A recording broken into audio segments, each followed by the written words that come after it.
Welcome to the Business Blast podcast. I'm your host, Tyler Wagner. This episode is brought to you by Authors Unite. Authors Unite makes the process of becoming a published, best-selling author as simple as sipping your morning cup of coffee. You can learn more about Authors Unite at authorsunite.com. Now, let's jump into the episode.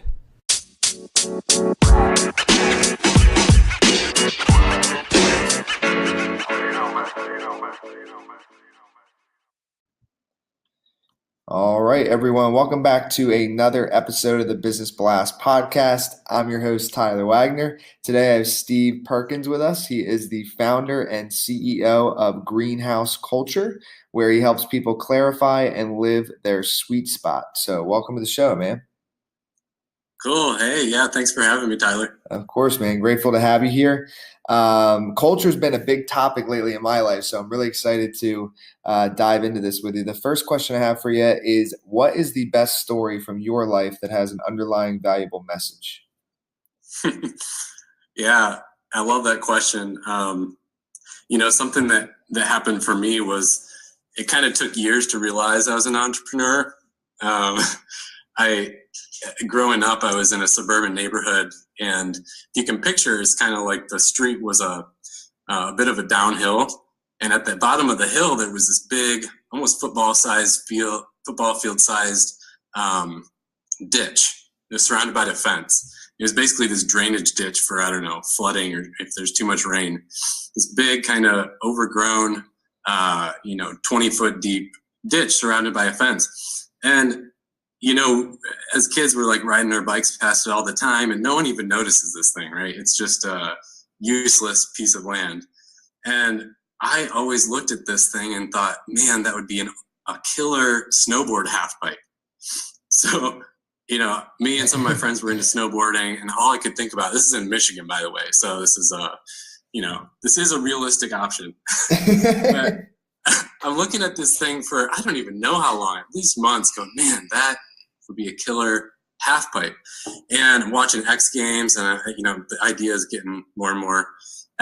And so I kind of spent the summer recruiting friends, giving them shovels, and we're sweating and bleeding to build this snowboard half pipe out of this drainage ditch. And people gave me so much flack, like, man, this is crazy.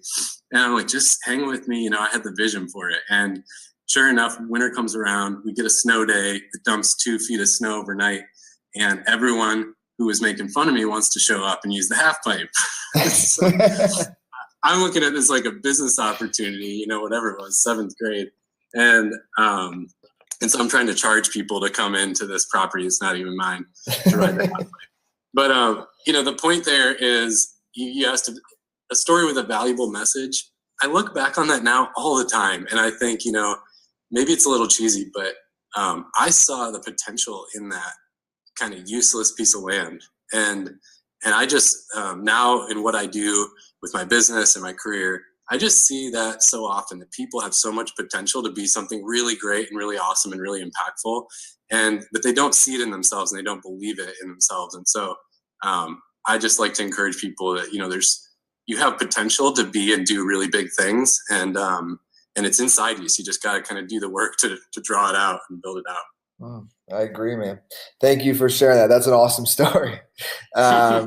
The next one I have for you is, what is the most valuable piece of information we should know that's within your expertise or industry? Yeah. Well, I guess kind of building off that story is, I find in my work that a lot of people, especially entrepreneurial people or people who really want to kind of have a greater purpose or impact, they're waiting around to kind of figure out what they're meant to do. And they're kind of just waiting for it to come to them, or, for some opportunity to come up. It's like, what am I really meant for or kind of wired for? And what I've found and really built this company around now is that answer is already in you. And, it's kind of where our name comes from, Greenhouse. It's like a seed, like the potential is already there. The answer is already right in front of your nose. You just have to kind of get intentional to like clarify it and draw it out and really put some structure around it. So, I think that's the most game-changing thing I've seen for people, is realizing you don't have to kind of wait around. You can actually figure this thing out and kind of come up with a career and a business that you love and gives you, just lights you up, and you can make a really big impact through it. And what's your best piece of overall business advice, so not necessarily industry specific? Well, Tyler, I would probably say it's kind of the 80-20 rule thing. If you can spend 80% of your time or more really operating in that sweet spot, that is your strengths, your passions, your wiring, then you can just have exponentially more impact. And I think we get stuck because of all the to-dos, and we think we got to do it all. But, the reality is the things you're naturally good at and love, you're going to be able to knock out of the park if you focus more energy on it. And those things that you aren't so great at, don't really like doing, you're never going to be great at them anyway. And you may work at it, but, putting that same energy into the things you're naturally wired for is going to have such a bigger impact. And if you could give your younger self one piece of advice, what would that be? Man, I would so many things. I would tell myself to let more people know, just tell more people in my life what I really want, where I'm headed. Because I think I always kept that inside, those true desires and true passions. And so everyone else has a different agenda for you. And I've just found, people want to help you get to where you want to go. And I would have started telling people earlier, just tell more people in my life. And kind of going a little bit down a different path, but in your opinion, what's the key to happiness? Yeah, you love dropping that bomb, right? I do. I do. That's funny you say that. I do like that. I like it. I love it. You're right in the middle.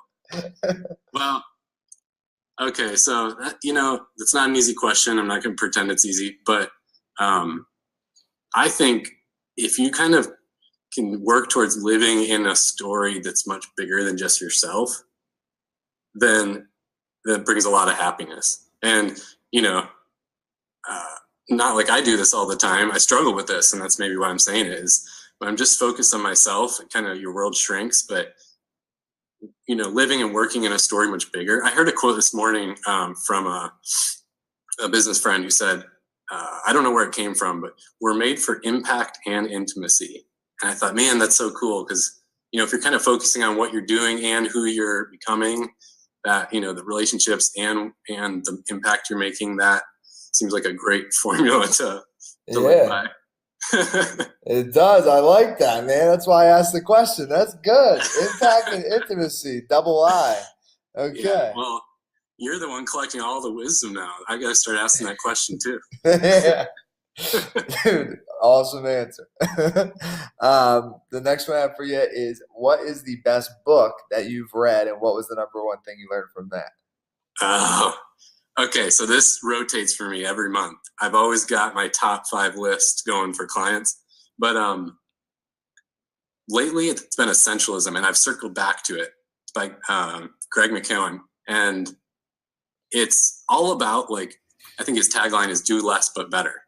Right?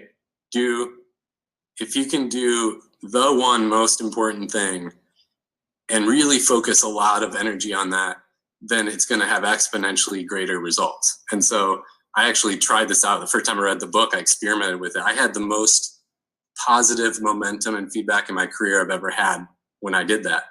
And I just think more than ever, we're pulled in so many directions, and I don't know, how many listeners think about this, but it's actually very easy to start living everyone else's life for you, but your own. I did that for a long time. And I think, it's just a natural thing that happens unless you really get intentional and kind of think intentionally about it. So Essentialism, love that book. It's all about, focusing on your top thing and getting greater results and fulfillment from that. And what is your favorite quote and why? Well, so Napoleon Hill said, "Cherish your dreams, as they are the children of your soul, the blueprints of your ultimate achievements." And not trying to go too deep here, but I just love that, because I think like the half pipe story, right? I mean, those were my dreams, and for so long I was like, well, you can't really do that for work. That can't be my career. And now I'm like helping people, I'm, it's like I saw the potential in that plot of land to become a half pipe. And now I'm helping people do that, like live into their potential. And, that's my job. And I'm like, okay, yeah, you gotta not forget your dreams and really give them some credit. Yeah, man, dude, and that was awesome how that half pipe came back. That was full circle, man. That was sick. Boom. Dude, thank you so much for coming on. The last one I have for you before we let you go is, where is the best place for people to find and/or connect with you online? Oh, sure. Yeah. So greenhouseculture.co. And we have some great tools and ideas there for how you can find and live in your sweet spot. A lot of people trying to figure out what's next in their career or launch a business. So greenhouseculture.co, or I'm really active on LinkedIn as well. Steve Perkins on LinkedIn. Perfect, man. Thanks again for jumping on. Thanks so much, Tyler. Love the show. The podcast you just heard was made using Anchor. Ever thought about making your own podcast? Anchor makes it really easy for anyone to get started. It's a one-stop shop for recording, hosting, and distributing podcasts. Best of all, it's 100% free. Sign up now at anchor.fm/new. That's anchor.fm/new to get started.